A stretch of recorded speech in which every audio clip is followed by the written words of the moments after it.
It's activated charcoal. Have you ever wondered what's inside your water filter pitcher? Or maybe the filter attached to your kitchen faucet? Sometimes, if you look closely at the packaging, you'll see a cool phrase. It often says something like, contains activated charcoal. Now, that might make you think, charcoal? Isn't that the black stuff we use for barbecues? Well, yes and no. This charcoal is super special. It's a key ingredient that helps make your drinking water clean and taste great. It's pretty amazing science at work, right in your kitchen. Let's dive in and explore this fantastic material. So, why is this activated charcoal so important for filters? Imagine it's like a superhero for your water. Its mission is to grab onto tiny things that can make water taste funny, or things that might make it smell a bit weird. Nobody wants stinky water, right? Activated charcoal is incredibly good at this job.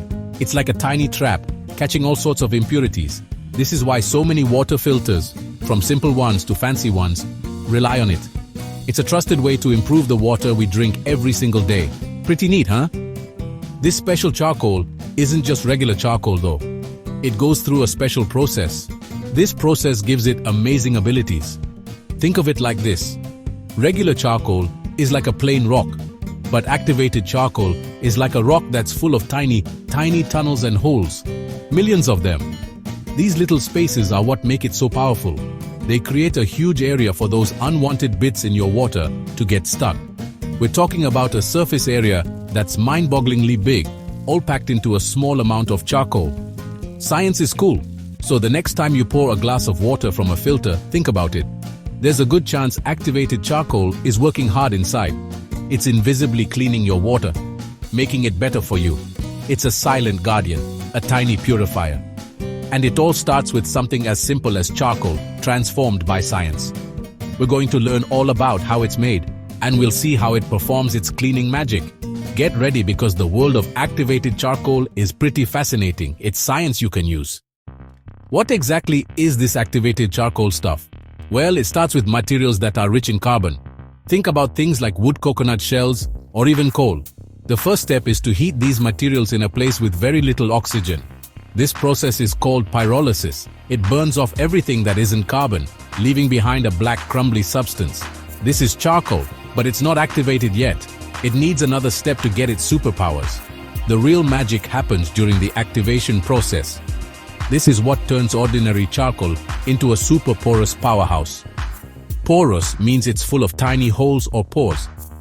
Imagine a sponge, but with holes so small you can't even see them without a super strong microscope. We're talking about an incredible network of tunnels and cavities. This massively increases the surface area of the charcoal. It's like taking a small piece of paper and unfolding it into a giant map. How big is this surface area? Get this. Just 1 gram of activated charcoal can have a surface area of hundreds or even thousands of square meters. That's like having an entire football field of cleaning power packed into something that fits on a teaspoon. This vast internal surface is the secret to its success. It's what makes activated charcoal so incredibly effective at trapping unwanted molecules. Think of it as a microscopic maze. So, to sum it up, activated charcoal is made from carbon-rich stuff. It's heated to create charcoal. Then, it's activated to create tiny pores. These pores give it a massive surface area. This huge surface area is what makes it a champion filter material. It's designed to grab and hold on to things we don't want in our water or air. You might be thinking, okay, I get charcoal. I use it for grilling. And you're right, that's one kind of charcoal. The charcoal briquettes you use for a barbecue are made to burn hot and long. They are great for cooking burgers and hot dogs. But that's very different from activated charcoal. While both start from similar raw materials, like wood, their purpose and properties are worlds apart. You wouldn't want to put a barbecue briquette in your water filter, and activated charcoal wouldn't be great for grilling your steak. They have different jobs. The biggest difference lies in that activation process we talked about. Regular charcoal, like for your grill, hasn't gone through this intense activation. It has some pores, sure, but not nearly as many as activated charcoal. Its surface area is much smaller. Think of regular charcoal as a simple country road. Activated charcoal, on the other hand, is like a giant city with millions of tiny streets and alleyways. This massive network of pores is what gives activated charcoal its incredible ability to filter things out. It's all about that surface area. So, When we say activated, it means the charcoal has been treated to create that huge internal surface. This makes it super attractive to certain types of molecules. These molecules get trapped in the tiny pores. Regular charcoal just doesn't have this same trapping power. It might absorb a little bit, but it's nothing compared to its activated cousin. The activation process essentially supercharges the charcoal. It unlocks its hidden potential to be an amazing filter. It's a total transformation from a simple fuel source to a purification tool. Therefore, while they share the name charcoal, they are not interchangeable. One is designed for burning and heat. The other is designed for trapping and purifying. Activated charcoal is a highly specialized material. Its structure is carefully engineered for maximum adsorption. We'll talk more about adsorption soon, but for now, remember, barbecue charcoal stays in the grill. Activated charcoal is the hero in your filter, working silently to make things cleaner. Different charcoals for different goals. Science helps us make the right choice. So, how does regular charcoal get activated and become this super filter? There are two main ways to do it. Scientists call them physical activation and chemical activation. Both methods have the same goal, to create that amazing network of tiny pores. These pores dramatically increase the charcoal's surface area. It's like giving the charcoal a superpower. Let's look at how these activation stations work their magic. It's pretty hot stuff, literally, and sometimes it involves some interesting chemicals too. Both ways are clever engineering. First up is physical activation. This method usually involves two steps. First, the carbon-rich raw material, like wood or coconut shells, is carbonized. That means it's heated to a high temperature, around 600 to 900 degrees Celsius. This is done in an environment without much oxygen. This step burns off most of the non-carbon stuff. What's left is basic charcoal. Then comes the activation part. The charcoal is exposed to very hot gases. These can be steam, carbon dioxide, or air. These gases are blasted at even higher temperatures, often 800 to 1100 degrees Celsius. This intense heat and gas treatment etches away parts of the carbon, creating those vital pores. The second method is chemical activation. This one is a bit different. Before the carbon material is even heated to become charcoal, it's treated with a chemical agent. Common chemicals used are things like phosphoric acid, zinc chloride, or potassium hydroxide. The material is soaked in or mixed with these chemicals. Then, the mixture is heated to a somewhat lower temperature than in physical activation, usually around 450 to 900 degrees Celsius. The chemicals help to break down the material structure. They also prevent it from shrinking too much. When the material is heated and then washed, the chemicals are removed. This leaves behind a highly porous activated charcoal. Both physical and chemical activation create an incredible internal structure. They open up the charcoal, forming countless microscopic pores. The choice of method can depend on the starting material. It also depends on the desired pore size and properties of the final activated charcoal. Different applications might need slightly different types of activated charcoal, but the end result is always the same, a material with a massive surface area. This surface area is ready to get to work, trapping impurities. It's all about creating more space for cleaning. Okay, so now we know that activated charcoal has tons of tiny pores. But how does it actually clean things? The magic word here is adsorption. That's adsorption. It sounds a lot like absorption with a B, but it's different. Absorption is when something soaks up liquid, like a sponge soaking up water. The water goes inside the sponge material itself. Think of a paper towel wiping up a spill. That's absorption. The liquid becomes part of the paper towel structure, filling it up from the inside. It's a common process we see every day. Adsorption, however, is a surface thing. With adsorption, molecules stick to the surface of the material.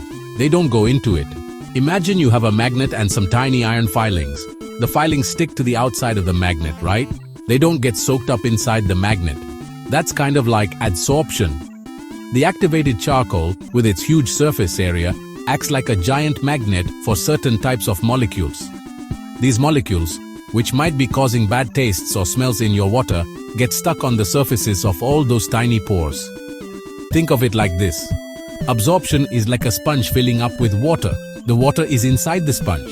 Adsorption is like tiny bits of dust sticking to a sticky piece of tape. The dust is only on the surface of the tape. Activated charcoal is covered in these sticky sites within its pores. As water passes through the filter, the impurities bump into these surfaces. If they are the right kind of impurity, they get stuck. It's a physical and sometimes chemical attraction between the charcoal surface and the impurity molecules. It's very effective. So, activated charcoal doesn't soak up impurities like a sponge. Instead, it provides a massive parking lot with lots of sticky parking spots. The impurities are like tiny cars that drive into this parking lot. Once they find a spot on the surface of a pore, they park there and stay. This stickiness is what makes activated charcoal such a great filter. It's all about that surface action, grabbing and holding on to unwanted stuff. This is the secret behind how it makes your water cleaner and fresher. Science is sticky in a good way. So, where can we find this amazing activated charcoal working its magic? One of the most common places is right in your kitchen water filters. Many pitchers, faucet filters, and even refrigerator water dispensers use activated charcoal. It's fantastic at removing chlorine, which is often added to city water to kill germs, but can make water taste and smell a bit like a swimming pool. Activated charcoal helps make your tap water taste much cleaner and more refreshing. It also removes other organic compounds that can cause off tastes or odors. Hooray for better tasting water! But water isn't the only thing activated charcoal can clean. It's also a star in air purification.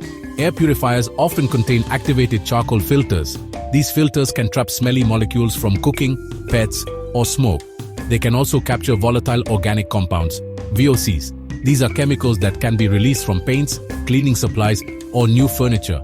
So, if your room smells a bit funky, an air purifier with activated charcoal might be working hard to freshen things up. It's like a silent deodorizer, constantly working to improve air quality. Breathe easy. Beyond your home, activated charcoal is a lifesaver in medical emergencies. In hospitals, doctors sometimes use it to treat certain types of poisoning or drug overdoses. If someone accidentally swallows a harmful substance, specially prepared activated charcoal can be given to them to drink. The charcoal travels through their digestive system. As it goes, it absorbs the poison or drug molecules. This prevents the body from absorbing them into the bloodstream. It's a very important tool for emergency medical teams. It can really make a difference in saving lives. You might even see activated charcoal in some surprising places. Sometimes it's used in fish tank filters to keep the water clean for your finned friends. It can be found in some industrial processes to remove pollutants.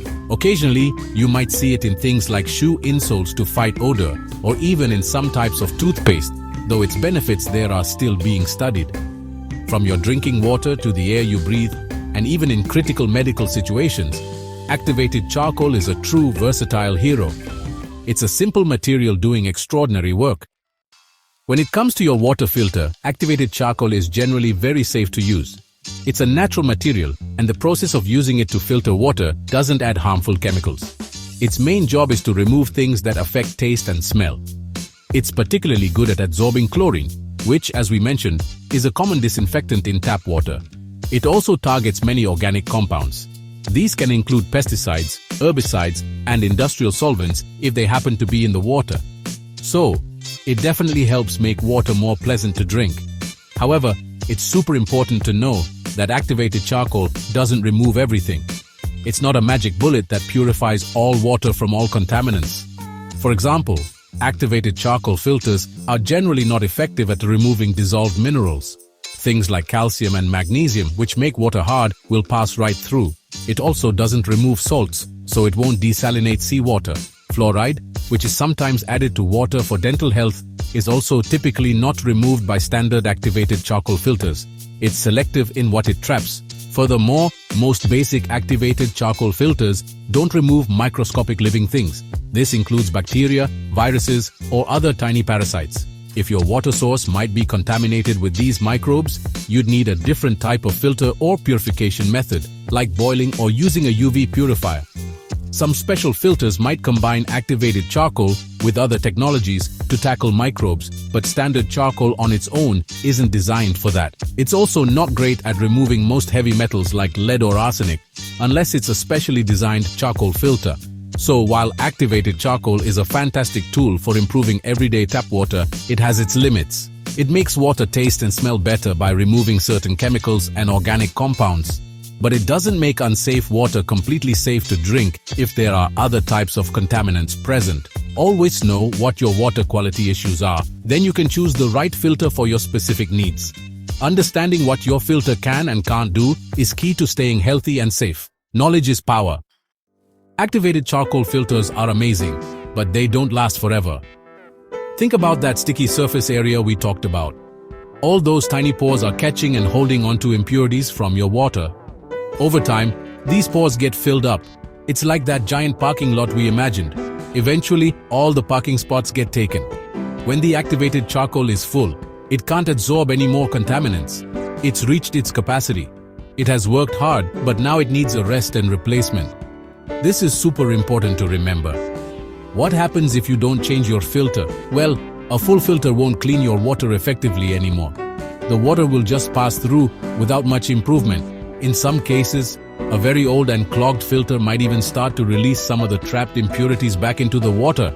Yikes! That's the opposite of what you want. Also, old wet filters can sometimes become a place where bacteria might grow. So, using a filter way past its recommended lifespan isn't just ineffective. It could potentially make your water quality worse. So, how do you know when to change your filter?